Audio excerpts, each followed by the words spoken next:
Hey everyone, it's Casey, and we're gonna go through a little mini chair yoga class where the full focus is gonna be on inversion preparation.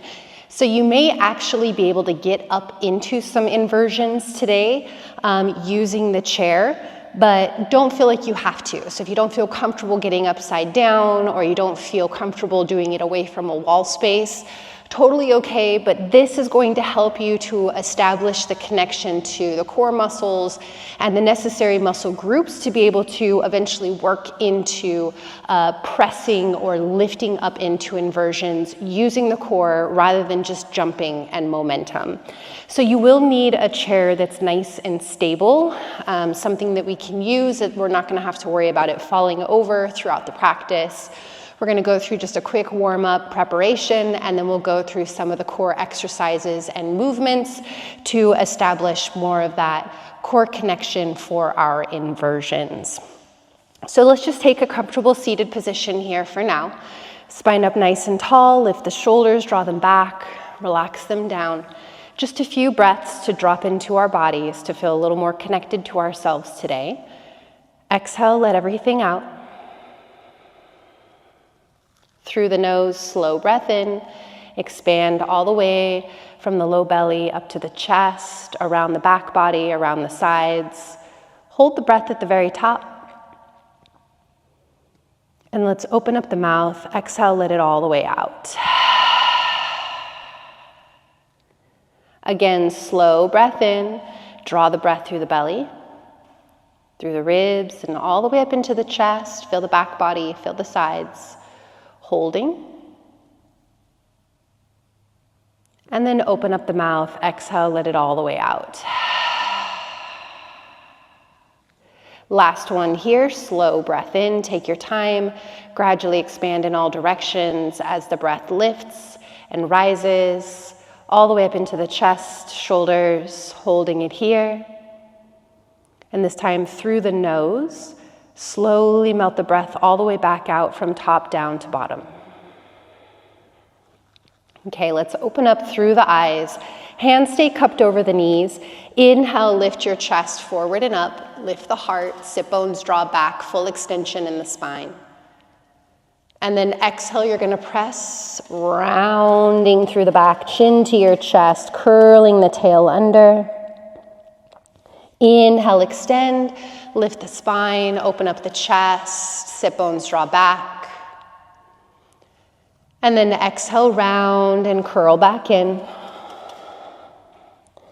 And then let's make our way back up into a nice neutral positioning. We're gonna start by interlacing the fingers and pressing the palms forward in front. Now, as you reach forward through the palms, take a deep breath in. And then we're gonna exhale, just isolating the movement into the upper back and shoulders. Just start to round the shoulders, create a broadening of that upper back, but keep the rest of the spine as long and lifted as you can. And then we're gonna pull the shoulder blades back towards each other, opening up through the chest. Almost imagine that the shoulder blades could kiss. And then press and round. And then inhale, open. Let's lift the arms all the way up over the head, reaching the shoulders up towards the ears.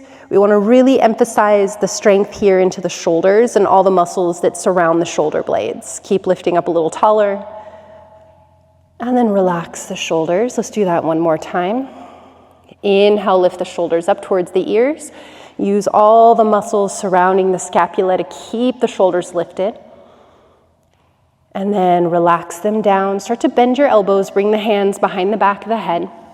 And then I want you to pull the elbows back as much as you can, opening up the chest. So as the elbows pull back, continue to pull them back as you separate your fingers, and then slowly sweep the arms down to your sides. Roll the shoulders forward and up. And exhale, roll them all the way back and down. Let's take the right hand forward, palm forward, and just take your left hand in front of those right fingertips and gently draw them back here just for a moment, warming up those wrists. And then release, let the fingers come down or create a fist, left hand in front, gently drawing it back. And then release, quick little shake. Left hand forward, palm forward, right hand gently draws the fingers back. And as you release, let the fingers point down or create a fist for more, and then the right hand gently draws it back towards the armpit. Release and shake it out. Okay, let's do a quick little stretch into the hamstrings. We'll get into the core, and then we'll start to get down and reposition ourselves for some more inversion preparation. Right leg extends forward. Let's sit forward on our seats. Make sure you're still nice and stable here. With the right leg forward, you can keep the left knee bent, spine up nice and tall on an inhale. And exhale, slowly start to walk the hands down the legs as you hinge forward and melt into your hamstrings here. Feel the toes pull back, so you're also awakening all the way down into the calf muscles. Take a few more breaths. If you want, you can move around in it a little bit, or just stay nice and still. Enjoy that static stretch. Last deep breath here.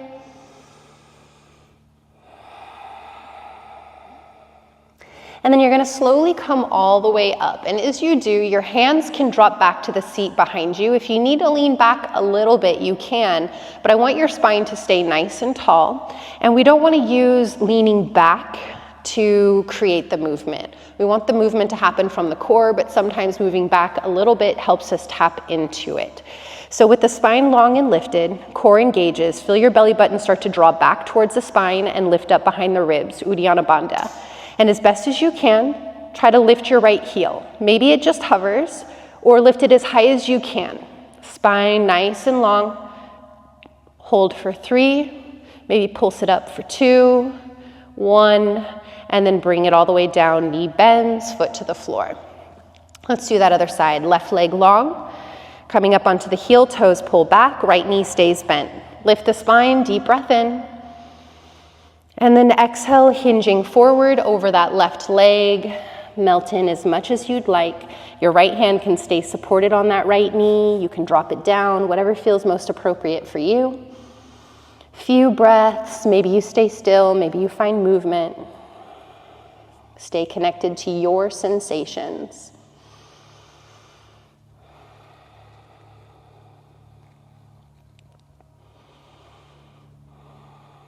Okay, now from here, you're gonna slowly walk the hands all the way back up. Hands can stay in your lap or drop them back. Try to keep the spine upright, but if you need to lean back, you can. Core engages, Uddiyana Bandha, navel draws up and in, and then try to hover your foot. If you can, lift it as high as you can. And maybe pulsing it here for 3, 2, and 1. Bend the knee, bring the foot down. Go ahead and windshield wiper your knees side to side. Okay, so a lot of it is going to be a pressing in the shoulders. A lot of it's going to be a lifting in through the core, okay, and a drawing in through the hip flexors, that nice flexion and engagement, okay? So we're gonna feel a lot of those components as we play into our inversions. One last little thing here. Sit forward in your seat.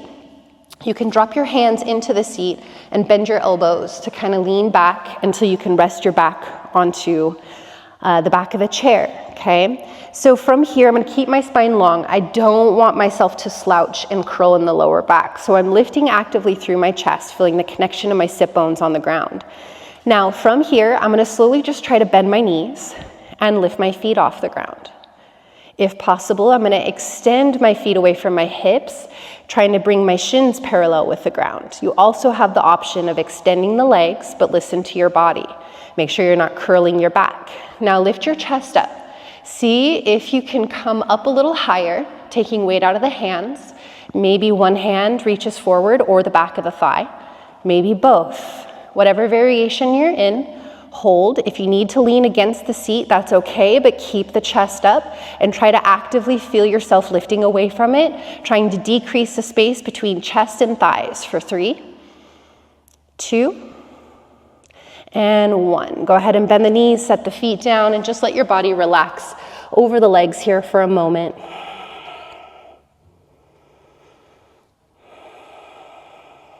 Okay, so now is the fun stuff. And with this fun stuff, Keep in mind, it is challenging as well. It may require a little playing and adjusting in your chair to find the right distance. So all of us have different lengths to our torsos, our legs, our arms.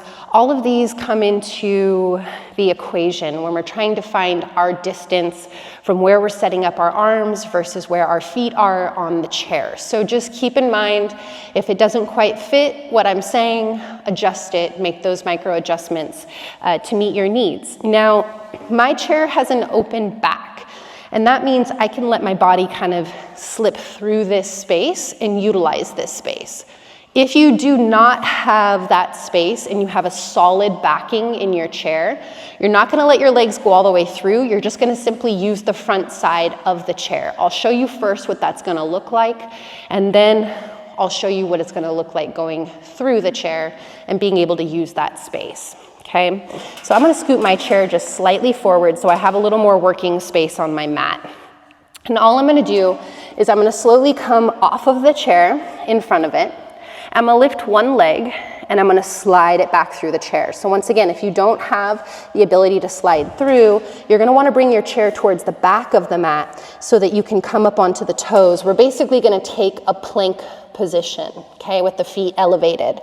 So if you're able to slide through the chair, it actually does make it a little easier. I want you to start by sliding the right foot through, coming up onto the knee, and then slide the left foot through. And then you're going to slide yourself back until you feel the support of the top of your thighs, maybe right where it meets with the pelvis. And then wherever you are, we're going to come down onto the forearms. So this is more of a forearm plank position. Okay, now forearm plank, let's go ahead and just clasp the hands here. Elbows about shoulder width apart. And it's really natural here to collapse in the shoulders and to feel the belly kind of droop. And so you get this dip of the lower back. Okay, I want you to activate your quads. So legs are engaged as you reach through the feet. Okay, now press through the elbows and try to lift your belly button towards the spine and pull the belly button behind the ribs. So the core has to stay nice and active if we want to feel it, right? And the whole purpose of what we're doing here today is to feel that connection. So you're pressing through the elbows so that your shoulders stay active. The more the elbows press down, the more you're going to feel the connection to your core for the following movements. Navel hugs up and in. Right now, we're not doing anything with the hip flexors. They're extended out, getting a nice elongation. But soon we're going to be using them, we're going to be turning them on. So if you would like to stay here, you can. We are going to come into a pike position for headstand, bucket headstand, which means we're going to keep the hands or the arms like they are, but we're going to separate the palms, and we're going to take the crown of the head, and we're going to set it down to the ground. Crown of the head is at the back, not the forehead, not rolling on the front of the head. It's down the back, nice flat surface. If you need to wiggle forward to find it, you can. Make sure your elbows are shoulder width apart and you're pressing the elbows into the ground. We're not collapsing. The more you collapse, the more weight comes down onto the head. Now, from here, you're going to shimmy your knees forward, bringing them towards the front of your chair. Okay, so already you'll notice that the hips are starting to pull forward. The objective here is to get the hips to stack over the shoulders. That's why we're using the chair to elevate us higher so that the hips can go higher over the shoulders and make this easier for us to lift into. So keep the shoulders active. Stay here if this is enough weight for you, okay, and just keep working on building strength into the shoulders. Navel hugs up and in. Otherwise, if you want more, start to walk the feet forward, coming up onto the toes, and then think about straightening the legs and pulling the hips as high over the shoulders as you can. This is really what we're looking for. The more we can get the hips stacked over the shoulders, the more we can take weight out of our legs and be able to lift and press up without jumping, momentum, or force. So press to the elbows, core engages. Walk the feet in as much as you can, hips over the shoulders. Now from here, you might feel as though you can come up onto your toes. Maybe the toes can even hover right above the chair.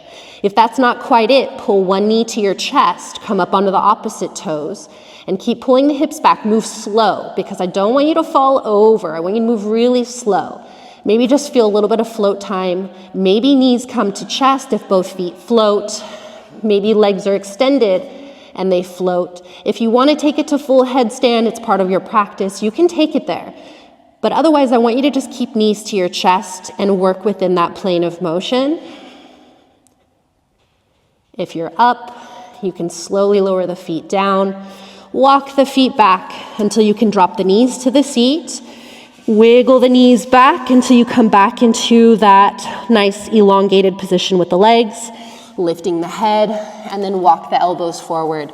And then you can open up the elbows and just relax your head down. So if your toes are still on the edge of your seat and you can't relax back into it, you can just come off the chair for now and just let yourself relax into a little child's pose. Now, if that was a lot on your neck, just know, more strength into the shoulders, okay? Keep pressing and strengthening those shoulders and that core. The more that the shoulders can support you, the less the head will have to, okay? So now we're gonna be working more into a forearm balance inversion prep. So for this one, it can be really, really tight, especially if this last one was really tight on your shoulders. This one can feel almost a little bit more because the head comes off the ground, okay? So wherever you are, you can set yourself back up into your forearm plank position using your chair, either resting your legs or just having your toes on the back of the chair, towards the back so you have room to walk your feet forward, okay? Now, this is where you're gonna have to play with placement. If your arms are too close to the chair, it might feel too tight. If they're too far away, you're not gonna have enough walking space. So you might have to even walk the hands back closer. So keep the shoulders right over the elbows. So if the elbows go wider, walk them in, pressing down so you're not collapsing.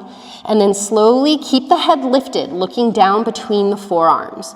And you're gonna start to shimmy the knees forward until you can bend the knees and walk them towards the front of the chair.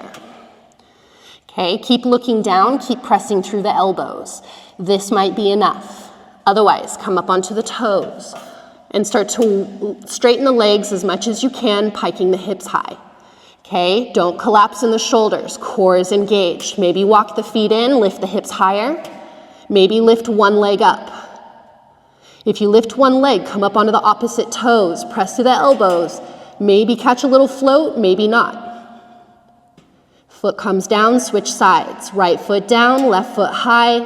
Come up onto the right toes, press to the elbows, hips over the shoulders. Maybe catch float, maybe not. And then bring it down. Feet walk back, knees drop to the chair or come down into child's pose. Slide back, open up the elbows. Relax, release your breath. Once again, if you need to come out off of the chair, you can do that at any time.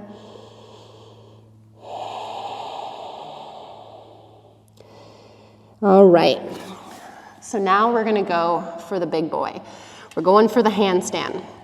So with handstand and all inversions, moving slowly, because what you'll start to realize over time is if you move too quickly, there is this concept when practicing inversions that we like to refer to as falling up, okay? When we move too quick, the hips almost feel like they're flying up towards the ceiling. Work really slow, keep compact, and move as slowly as you can to feel those slow bits of progress in our core activation and control. Try not to just fling yourself up there, okay? Let's come up onto the hands this time. Spread the fingers wide, hands about shoulder width apart. Okay, once again, you can walk the hands closer or you can walk them further away. It's entirely up to you and your body. Now from here, press into the hands. Core is active. Stay here or shimmy the knees forward. Walk them towards the front of the chair. Keep the shoulders over the wrist the whole time, looking down straight between the hands. Don't let your head drop back, okay? Looking down, come up onto the toes, lift the hips. And then you're gonna bring the hips over the shoulders, walking the feet towards the front of the chair. Press to the hands, core is engaged. Stay here or lift right leg up. Maybe come up on left toes, shift your hips over the shoulders, press to the fingertips, looking down, maybe catch float, maybe not. Left foot down, right foot down. Left leg up. Come up onto the right toes, shift in, press, lift, maybe catch float, maybe not, don't hop. Right foot down, left foot down. Step the feet off of the chair. Sit the hips down into the chair and just let your spine round and relax over.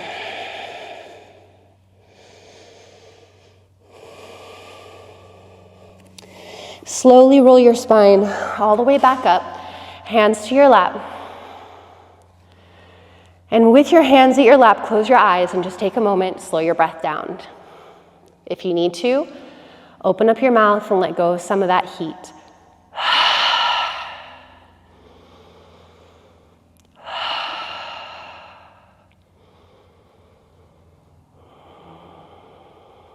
Open up the eyes, interlace the fingers. Let's create little figure eights in the wrists. All right, so when it comes to piking the hips up, getting them over the shoulders, it can feel like a lot. It can be a really strenuous position. Try not to hold your breath. Try to go to the space where you can still breathe. Build the strength into the shoulders. Be patient with yourself. Try not to skip steps or rush the process. Be kind and just take your time being consistent with those steps on a regular basis, and you'll start to notice the differences. I have implemented a chair or anything that lifts off the ground as a nice leverage tool to be able to practice those pike lifts, which is going to work towards a press into headstand, a press into forearm balance, a press into handstand, which is ultimately giving you the most control in the position itself. We're not just flinging our bodies all over the place. So let me know if you liked this, if it was helpful for you, if you were able to kind of tap into those muscles a little bit deeper. If you are trying to work your way away from a wall and into the center of a room for your inversions, this is a great way of doing it because it's using the exact same muscles that you're going to need to be able to do it without a chair. So let me know how you like it, and I will have more content like this coming your way soon. Thanks, y'all.